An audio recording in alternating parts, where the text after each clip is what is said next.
Hello everyone, welcome to civil centric. चलिए, हमारा जो टॉपिक चल रहा था मोमेंट ऑफ रेजिस्टेंस, उसे क्या करते हैं, कंटिन्यू करते हैं। Okay, moment of resistance. Okay, previous session तक हम लोगों ने क्या देख लिया था, हमने चेक किया था कि मोमेंट ऑफ रेजिस्टेंस जो होगा बैलेंस सेक्शन के लिए जब लिखना होगा तो वो किस तरह से लिखा जाएगा। ये पूरा पार्ट हम लोगों ने क्या करा था, देख लिया था। आज क्या करेंगे, कौन सा टॉपिक स्टार्ट करेंगे हम लोग? आज हम देखेंगे मोमेंट ऑफ रेजिस्टेंस किसके लिए, अंडर रेनफोर्स्ड सेक्शन।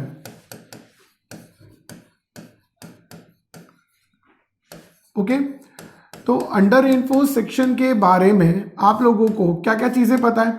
ठीक है, कोई भी सेक्शन अंडर रेनफोर्स्ड सेक्शन कब कहलाएगा, क्या आपको इसका आइडिया है? तो आप बोलेंगे हाँ सर, ये आप बता चुके हैं, जब किसी सेक्शन का depth of neutral axis less than होगा बैलेंस सेक्शन के डेप्थ ऑफ न्यूट्रल एक्सिस से, तो हम इसे क्या बोलेंगे, अंडर रेनफोर्स्ड सेक्शन कहेंगे। अगर मुझे अंडर रेनफोर्स्ड सेक्शन की मैं बात कर रहा हूं यहां पर, तो एक बार क्या करते हैं, अंडर रेनफोर्स्ड सेक्शन को देख लेते हैं अपन लोग कि हमारा जो अंडर रेनफोर्स्ड सेक्शन होगा वो किस तरह से हम लोग ड्रॉ कर सकते हैं। तो जैसे कि ये एक रेक्टेंगुलर सेक्शन है मेरे पास, ठीक है। अब रेक्टेंगुलर सेक्शन को जब मैं यहां पर बना रहा हूं तो देखते हैं हम लोग यहां पर, ये मैंने इसका पोजीशन ऑफ रेनफोर्समेंट मैंने क्या कर दी, इसमें डिफाइन कर दी कि मैं यहां पर क्या करूंगा, रेनफोर्समेंट प्रोवाइड करूंगा। इसका जो मैंने विड्थ रखा है वो कितना रखा है, मैंने यहां पर b रख दिया, और इसका जो इफेक्टिव डेप्थ है उसका वैल्यू मैंने क्या कर दिया, यहां पर d कर दिया। ठीक है, d कर दिया। अब यहां पर मान लेते हैं हमारा न्यूट्रल एक्सिस कुछ इस तरह से जा रहा होगा।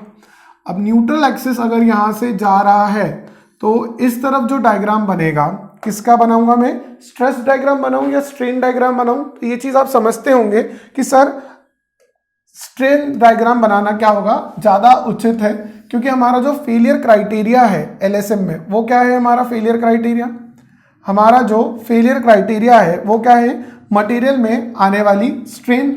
ओके, ये चीज आप समझते हैं, क्लियर। अब क्या करते हैं, यहां से इसका हम लोग कुछ इस तरह से स्ट्रेन डायग्राम बनाते हैं। तो स्ट्रेन इधर गया हमारे कंक्रीट का, और कंक्रीट का स्ट्रेन फिर अपना न्यूट्रल एक्सिस के वहां पे 0, और कुछ इस तरफ at the bottom at the centre of the main reinforcement यहां पर आ गया, है ना, सेंटर ऑफ मेन रेनफोर्समेंट यहां पर आ गया। तो आप जानते होंगे ये बात कि जब फेलियर हो रहा होगा तो स्ट्रेन क्या होगी, 0.0035 कंक्रीट में, और यहां पर जो स्ट्रेन होगी, स्ट्रेन इन यहां पर जो स्ट्रेन होगी किसमें, स्टील में, that will be greater than 0.87, that will be greater than 0.87 FY upon में ES प्लस 0.002, ऐसा ही होगा। ठीक है, ये सिर्फ मैंने आपको याद दिलाया है, क्लियर हो गई बात। अब ये होगा हमारा यहां पर इस समय डेप्थ ऑफ न्यूट्रल एक्सिस। अब सीधी सी बात है, ऐसे समझिएगा कि अगर मैंने स्ट्रेन प्रोफाइल कुछ इस तरह से डिफाइन करी है, किसके लिए, मेरे सेक्शन के लिए, ये जो सेक्शन मुझे गिवन है, तो इसका जो स्ट्रेस प्रोफाइल होगा वो कैसा होगा, रेक्टेंगुलर पैराबोलिक होगा, ऊपर के ट्रायंगल, ऊपर के कंक्रीट के लिए किस तरह से होगा, रेक्टेंगुलर पैराबोलिक होगा। ये देखिए रेक्टेंगुलर पोर्शन, और यहां पर मैं चाहूं तो क्या बना सकता हूं इस तरह से, ये देखिए ऐसा पैराबोलिक पोर्शन। स्ट्रेस का वैल्यू चाहूं तो कितना लिख सकता हूं, 0.45 FCK। अब चाहूं क्या, IS 456 ने यही बता रखा है कि स्ट्रेस कंक्रीट में कितनी होगी, 0.45 FCK ही होगी। और अगर मैं यहां पर क्या कर दूं, स्ट्रेस का वैल्यू लिखना चाहूं स्टील में, तो वो कितना हो जाएगा, 0.87 FY।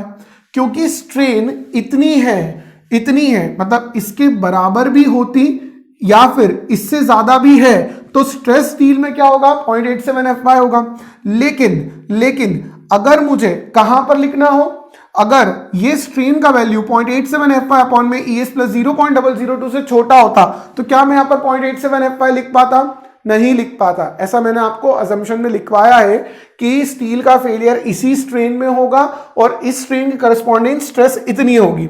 अगर स्ट्रेन का वैल्यू इससे कम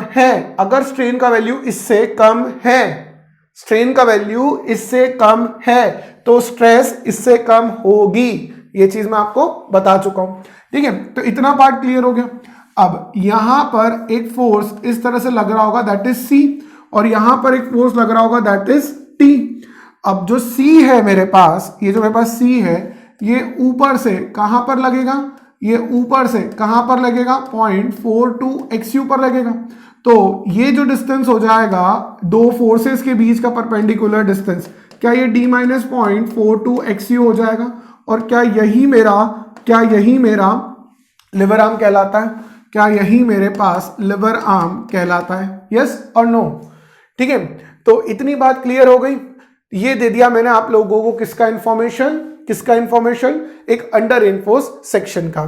अगर आप लोग इसका मोमेंट ऑफ रेजिस्टेंस लिखना चाहते हैं, अगर आप लोग यहां पर इसका मोमेंट ऑफ रेजिस्टेंस लिखना चाहते हैं, तो मोमेंट ऑफ रेजिस्टेंस लिखने का तरीका क्या होता है, आप सभी सीख चुके हैं ये वाली बात कि अगर सर आपको मोमेंट ऑफ रेजिस्टेंस लिखना है, किस केस में लिखना है, कंप्रेशन साइड से, तो C इंटू लिवर आर्म कर दीजिए, C इंटू लिवर आर्म कर दीजिए। C का वैल्यू हम कैसे लिखेंगे, C का value 0.36 FCK B into XU, ये हो गया C का वैल्यू। और लिवर आर्म कितना हो जाएगा, D माइनस 0.42 XU। एक और तरीका अगर हम लोग लिखना चाहते हैं, अगर एक और तरीका है हमारे पास, और क्या होता है एक और तरीका हमारे पास, MOR equals to tension force into lever arm, ऐसे भी लिख सकते हैं। तो tension force into lever arm अगर मैं लिखना चाहता, तो टेंशन फोर्स कितना होता है मेरे पास, stress that is 0.87 FY into area of steel that is AST into D minus of 0.42 XU, ये कर दिया मैंने यहाँ पर लिवर आर्म। तो ये निकल गया MOR। जनरली हम लोग इसको डिनोट करते हैं MU से, जनरली हम लोग इसको डिनोट करते हैं MU से, इस तरह से। और U क्यों लगाया, क्योंकि U स्टैंड्स फॉर कि हम लोगों ने ये जो मोमेंट निकाला है ये अल्टीमेट मोमेंट है, मतलब सारे फैक्टर्स को मल्टीप्लाई करके ही हमने इस मोमेंट को कैलकुलेट करा। मतलब एक तरीके से MU represents the factored moment. अगर क्वेश्चन में लिखा है कि फैक्टर्ड मोमेंट इतना है तो MU दे रखा है, अगर फैक्टर्ड मोमेंट नहीं बोला है तो इसमें उस वैल्यू में 1.5 का मल्टीप्लाई करना पड़ेगा, ठीक है। इतनी बात समझ में आ गई आप लोगों को, क्लियर। तो ये हो गया हमारे अंडर रेनफोर्स सेक्शन का एक मोमेंट और रेजिस्टेंस कैलकुलेट करने का तरीका। अब यहां पर आप लोगों को जो बातें याद रखनी है, एक बात तो आपको ये याद रखना है कि जो आपने MU कैलकुलेट करा है वो MU लिम से क्या होगा हमारे पास, MU लिम से वो क्या होगा, कम होगा। पहली चीज तो ये कि जो MU आपने कैलकुलेट करा है ये MU लिम से कम होगा। एक्चुअली हमारा जो MU लिम होता है वो क्या रिप्रेजेंट करता है, वो रिप्रेजेंट करता है maximum moment carrying capacity, maximum moment carrying capacity of the section, maximum moment carrying capacity of section, ठीक है। ये बात समझ में आ गई, ठीक है, ये बात समझ में आ गई। और इससे MU कम होना चाहिए।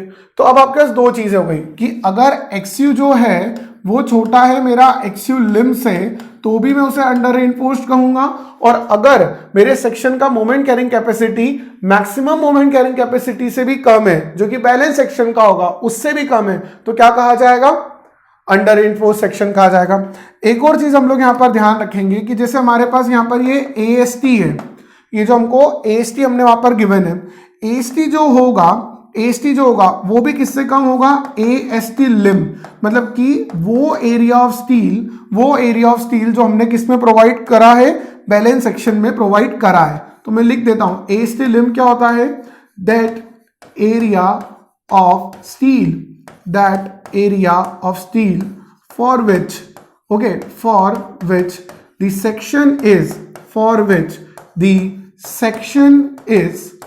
Section is balanced, okay, balanced section.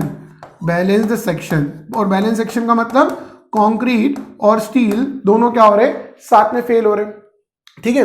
तो आई होप आपको ये पूरा पार्ट समझ में आ गया होगा कि मैंने अंडर रेनफोर्स सेक्शन किस तरह से लिखने की कोशिश करी है, ठीक है। और यहां पर ये जो समझाया है मोमेंट ऑफ रेजिस्टेंस है ना, किस तरह से लिखा है, एक्स यू छोटा होगा, एम यू छोटा होगा, ए एस टी छोटा होगा, किससे, बैलेंस सेक्शन के एक्स यू, एम यू और ए एस टी से। आई होप आपको ये पार्ट भी क्लियर हो गया होगा। यहां पर मैंने आप लोगों को एक बात सिखाई थी कि स्टील में जो स्ट्रेस का वैल्यू मैंने 0.87 FY इसलिए लिखा क्योंकि जो स्ट्रेन है स्टील के अंदर वो 0.87 FY अपॉन में ES प्लस 0.002 से क्या है, ज्यादा आ रही है। क्योंकि मैंने यहां पर कंक्रीट का फेलियर क्या करा है, मान लिया है। मैंने यहां पर कंक्रीट का फेलियर मान लिया है, तो कंक्रीट का फेलियर इस स्ट्रेन पे होगा, इस स्ट्रेन पे होगा, तो उस समय स्टील में स्ट्रेन इससे पहले इससे ज्यादा पहुंच ही चुकी होगी। ये बात क्लियर हो गया आप लोगों को। तो ये था हमारे पास जो हमने पढ़ा अभी, that was under reinforce section का मोमेंट ऑफ रेजिस्टेंस, ठीक है। आई होप आप लोगों को ये चीज बहुत ही आसानी से समझ में आ गई होगी, ठीक है। चलिए नेक्स्ट सेक्शन का टाइप देखते हैं। तो जैसा कि आपको पता होगा कि नेक्स्ट सेक्शन का टाइप क्या होगा हमारे पास, over reinforced section.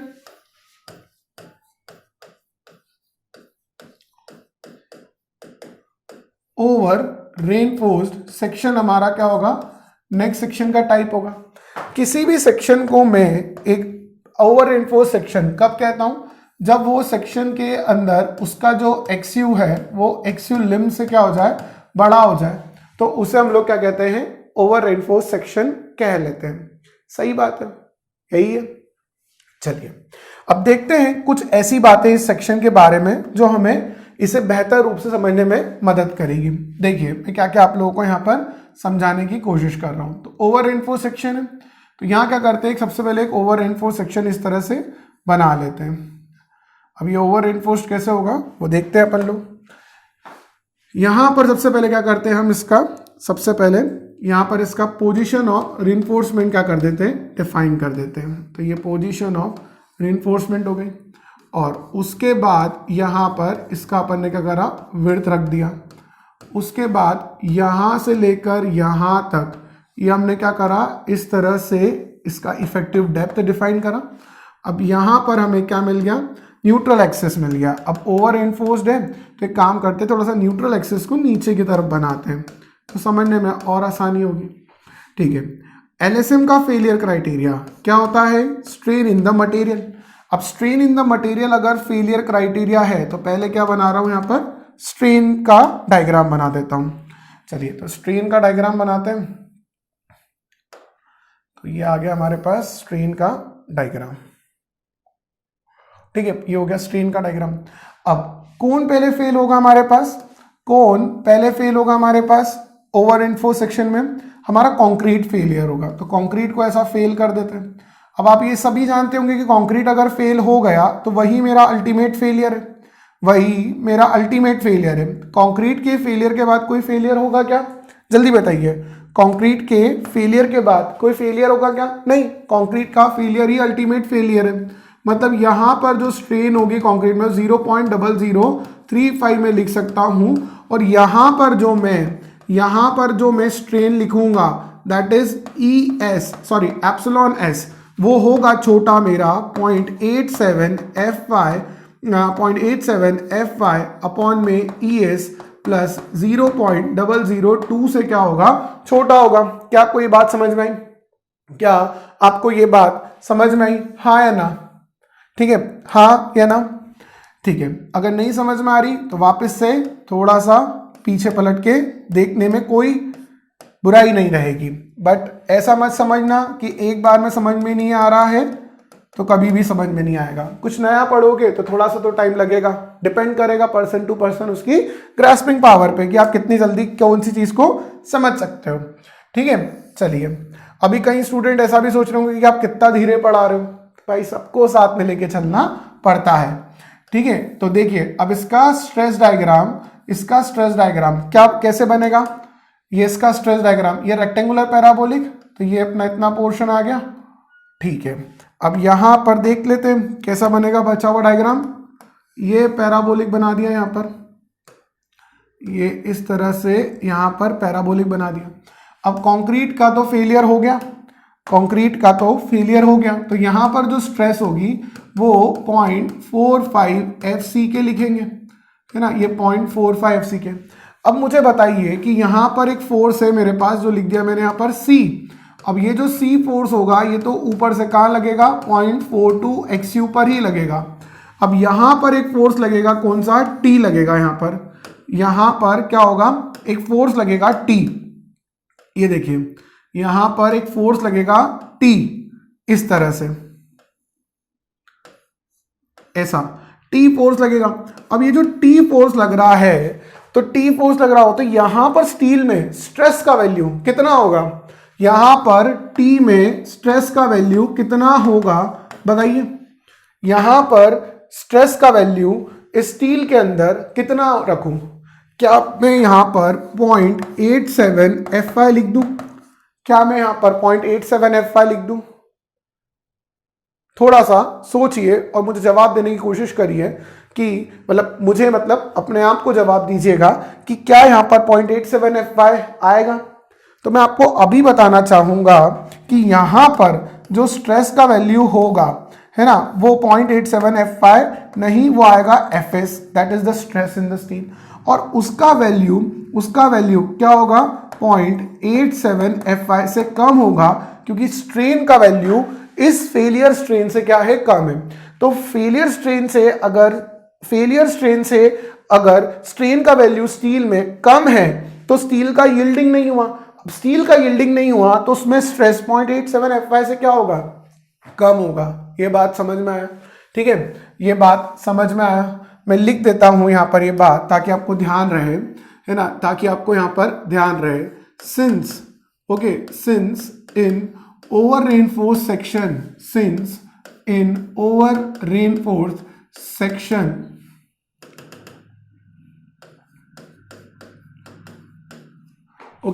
steel never reaches to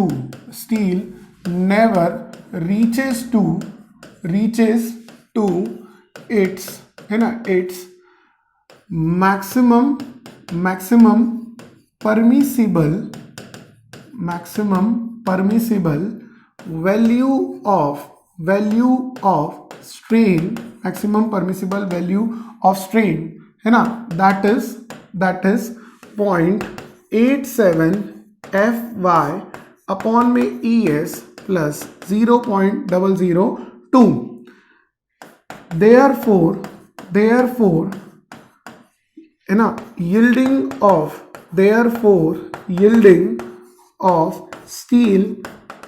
steel will never occur, will never occur, ये कभी भी नहीं होगी, never occur, ये कभी भी नहीं होगी। और जब स्टील में यील्डिंग ही नहीं हो रही है ना, thus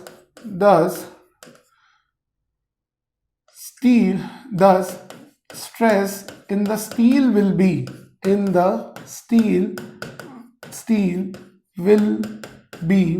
less than, है ना, will be less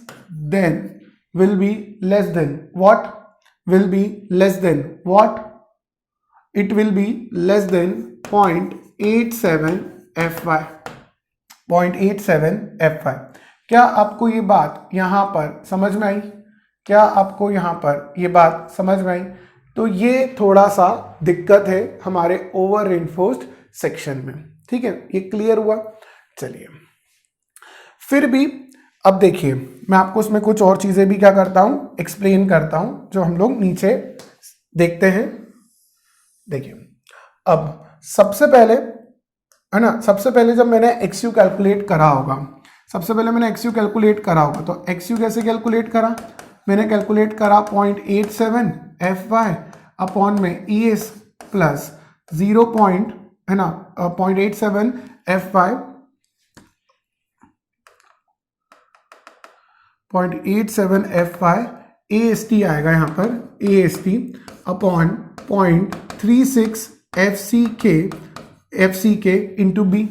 इसी चीज को मैंने ध्यान में रखते हुए क्या कैलकुलेट किया होगा, मेरा XU कैलकुलेट किया होगा।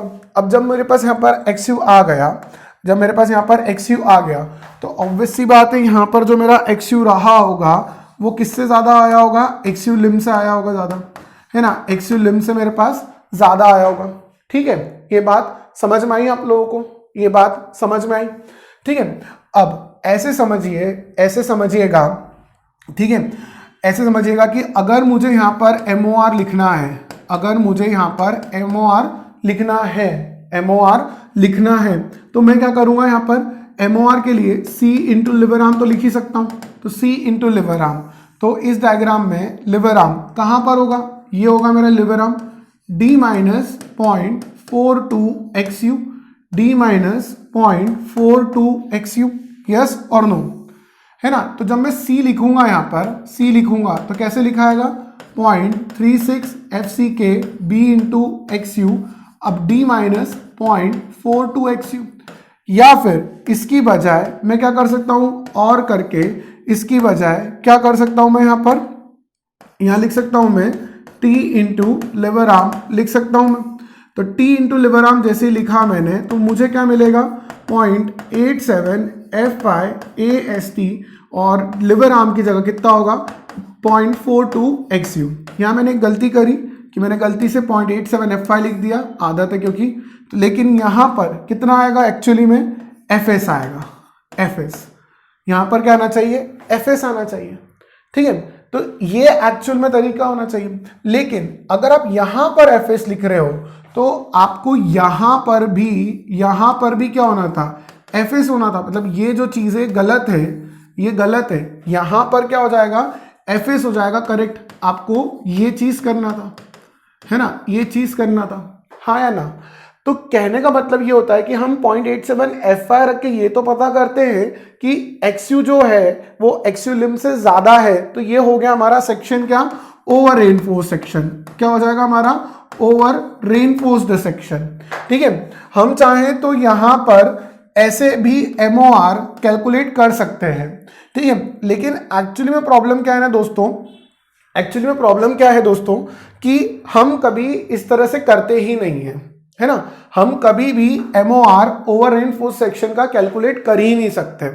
ठीक है, हम कभी भी ओवर रेनफोर्स सेक्शन का MOR कैलकुलेट करेंगे ही नहीं, कर नहीं सकते वाली बात नहीं है, करेंगे ही नहीं, क्योंकि हम FS का वैल्यू कहीं ना कहीं पता कर सकते हैं कि मान लीजिए कि अगर किसी पर्टिकुलर मेंबर में जो एप्सिलॉन ES है, मतलब जो स्ट्रेन है, थोड़ा सा समझिएगा इस बात को, अगर आपको स्ट्रेन का वैल्यू पता है तो इसके करस्पॉन्डिंग आप क्या कर सकते हो, स्ट्रेस इन स्टील निकाल सकते हो। इसका वैल्यू यहां पुट कर देना और मोमेंट ऑफ रेजिस्टेंस ऐसे निकाल लेना। ये बात समझ में आया, बट इतना आपको कभी ना गेट में करना पड़ेगा ना EAC के कन्वेंशनल में करना पड़ेगा, ये चीज आप ध्यान रखेंगे। मैंने आपको इतना कुछ क्यों समझाया, सिर्फ ये बताने के लिए कि ऐसा कर ही नहीं सकते हैं। ठीक है, पहली बात ये क्लियर हो गया। कई स्टूडेंट्स के दिमाग में एक चीज रहता है, इतने साल से पढ़ा रहा हूं तो ये चीज पता है कि कई स्टूडेंट्स आप बोलते हैं कि सर अगर ये ओवर एनफोर्स्ड हो गया तो हम बैलेंस के इक्वल इसको रख देते। वो ऐसा करते नहीं है। मतलब एक्चुअली में आप जो करते हैं वो अप्रोच सही है, लेकिन उसे उस तरह से बोलना सही अप्रोच नहीं है। मतलब कोई सेक्शन अगर ओवर एनफोर्स की तरफ जा रहा है तो कई स्टूडेंट के दिमाग में रहता है कि इसका मोमेंट बैलेंस के इक्वल कर देते हैं, तो यही हो गया।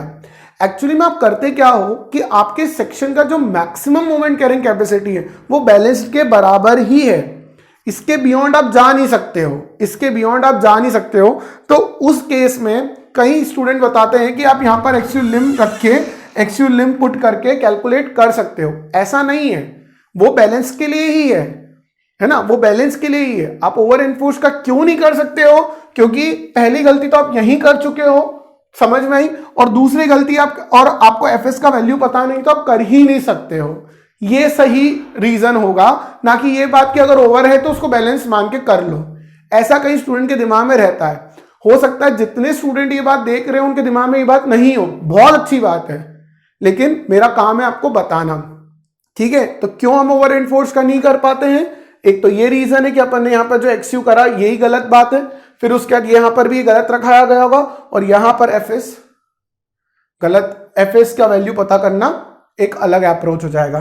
तो ये चीज समझ में आ गया। तो आप ध्यान रखेंगे कि अगर ओवर एनफोर्स सेक्शन है तो मेरा यहां पर एक्सयू ग्रेटर देन एक्सयू लिम होगा, mu ग्रेटर देन mu लिम होगा, और mu ग्रेटर देन mu लिम होगा। और एक और बात क्या लिख सकते हैं हम लोग यहां पर, जो AST होगा वो भी मेरा बैलेंस सेक्शन के AST से, बैलेंस सेक्शन के AST से क्या होगा, ज्यादा होगा। क्या ये बात यहां पर क्लियर हो गई? क्या ये बात यहां पर क्लियर हो गई? समझ में आई बात? ठीक है, तो इस तरह से हमने क्या करा, moment of resistance balance section का भी लिखना सीख लिया था प्रीवियस सेशन में। अभी हमने क्या करा, अंडर रेनफोर्स का भी सीख लिया और ओवर रेनफोर्स का भी सीख लिया। क्लियर हो गई बात? अब सेक्शन अगर ओवर रेनफोर्स्ड हो जाता है तो हम ओवर रेनफोर्स तो क्या कर सकते हैं, बना ही नहीं सकते। हम ओवर रेनफोर्स तो क्या कर सकते हैं, बना ही नहीं सकते। तो MU बड़ा हो गया MU लिम से, MU बड़ा हो गया MU लिम से। देखिए अब मैं आपको यहां पर एक और बात समझाता हूं कि हमारा यहां पर क्या हुआ, MU जो है वो MU लिम से बड़ा हो गया। तो अगर हमारे पास देखिए जो हमारा MU है वो जैसे ही बड़ा हुआ हमारे MU लिम से, ठीक है, तो सेक्शन हुआ ओवर रेनफोर्स्ड। अगर मैं आप लोगों को इन जनरल MU लिम की वैल्यू बताऊं तो क्या सीखी है, 0.148, 138 एंड 133, यही सीखा। तो यहां लिख देते K into FCK BD square, है ना, K into FCK BD square, हाँ या ना, K into FCK BD square, हाँ या ना। ठीक है, अगर आप यहां पर मुझे बताइए B को इंक्रीज करते हैं और अगर आप यहां पर D को इंक्रीज करते हैं, D को इंक्रीज करते हैं, तो क्या इसका रिजल्ट ये होगा कि आपका जो MU लिम है, आपका जो MU लिम है वो भी इंक्रीज हो जाएगा? बताइए, आपका जो MU लिम है क्या वो भी यहां पर इंक्रीज हो जाएगा? क्या यहां पर MU लिम भी इंक्रीज हो जाएगा, हाँ या ना? MU is greater than MU lim, MU lim is equal to K into FCK BD square. B बढ़ाया D बढ़ाया तो MU लिम भी बढ़ जाएगा, B बढ़ाया D बढ़ाया तो MU लिम भी बढ़ जाएगा। ये बात समझ में आया? MU लिम जैसे ही बढ़ा, MU लिम जैसे ही बढ़ा तो MU लिम जैसे ही बढ़ा तो MU से बढ़ गया, MU से जैसे ही बढ़ गया तो अब सेम सेक्शन सेम AST के लिए ओवर से कहां पर, ओवर से क्या बन गया, अंडर रेनफोर्स्ड बन गया, अंडर रेनफोर्स्ड बन गया।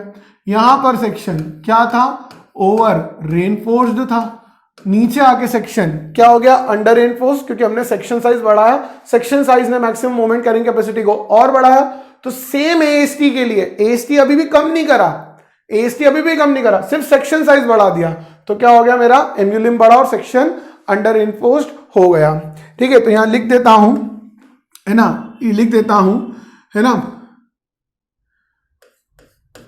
in case of over reinforced section, over reinforced section, in case of over reinforced section, है ना, if we increase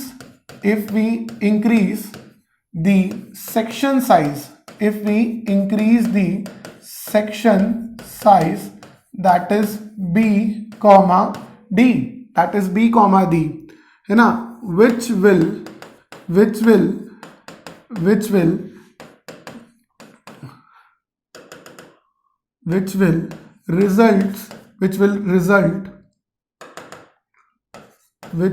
result in increase in MU lim value and MU lim will become greater than MU, so the section for the section for the same value of AST, for the same value of AST will become under reinforced,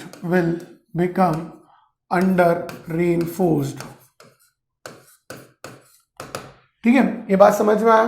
तो ये हो गया हमारा एक over reinforce section अगर आता है तो उसे किस तरह से अंडर रेनफोर्स बनाया जा सकता है, लेकिन ओवर रेनफोर्स्ड सेक्शन कभी भी कास्ट नहीं किया जाएगा practically due to the sudden failure of concrete. Okay, a section should give prior notice और prior warning before its ultimate failure which we can find in under reinforce section. जो हमें under reinforce देता है, steel fail हो गया है, नीचे crack आ गया. अब कंक्रीट का जब फेलियर होगा तो सडन होगा और फाइनल फेलियर होगा. उसके पहले या तो बिल्डिंग रिपेयर कर लो या फिर जान बचा के भाग जाओ. ठीक है, तो इसी बात के साथ मैं आज का सेशन खत्म करता हूं. आई होप आप लोगों को सिंगली रेनफोर्स सेक्शन के बारे में जितनी भी मैंने इंफॉर्मेशन दी सभी आपको समझ में आई होगी. ओके, तो इस सेशन को करते हैं एंड. अब मिलेंगे नेक्स्ट सेशन में जहां पर हम लोग क्या करेंगे, इसी पूरे कंसेप्ट पे क्या करेंगे, न्यूमेरिकल्स ट्राई करेंगे. ओके, न्यूमेरिकल्स का जो टाइप होगा बहुत बेसिक से स्टार्ट करके फिर लेवल 1, फिर लेवल 2 और PYQ ऐसे लेके जाऊंगा. ठीक है, तो सब कुछ पढ़ के आना इन द सेंस जो इंट्रोडक्शन वाला पार्ट पढ़ा है वो भी, और सिंगली में जितना बता दिया वो सब कुछ पढ़ के आना, तो आपको एंड में मिल जाएगा. मतलब अगर आपने इतना पढ़ लिया तो आपको क्वेश्चन बनेंगे. ठीक है, तो मिलते हैं नेक्स्ट सेक्शन में. Okay students, thank you and bye bye.